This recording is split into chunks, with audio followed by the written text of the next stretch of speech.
Bon, ça y est, on sort de l'hémicycle, c'est un moment très émouvant puisqu'on a enfin gagné sur l'IVG qui est entré dans la Constitution. Évidemment, c'est une grande victoire parce que d'abord, ça fait des années qu'on le demande. Je rappelle que c'était déjà dans le programme de Jean-Luc Mélenchon pour la présidentielle de 2012, puis 2017, puis 2022, qu'il a longtemps été l'homme politique qui en parlait avant que les autres forces politiques ne se rallient à cette idée. Et puis bien sûr aussi Mathilde Panot, notre présidente de groupe, qui a porté une loi de constitutionnalisation de l'IVG qui avait été à l'époque rejetée par les macronistes. Alors aujourd'hui, évidemment, c'est cette victoire, mais c'est aussi et surtout la victoire de tous les collectifs féministes qui luttent depuis des années et des années, des dizaines d'années maintenant, pour garantir ce droit enfin à toutes les femmes qui ont lutté pendant très longtemps, y compris dans la clandestinité,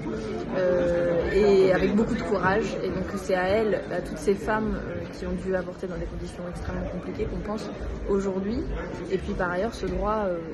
on est aujourd'hui assez fiers que la France soit le premier pays au monde à le faire entrer dans la Constitution parce qu'il n'est jamais garanti, parce que dès que des réactionnaires ou l'extrême droite arrive au pouvoir, il est remis en cause, parce que aussi les médias, et CNews l'a montré très dernièrement, continuent de distiller une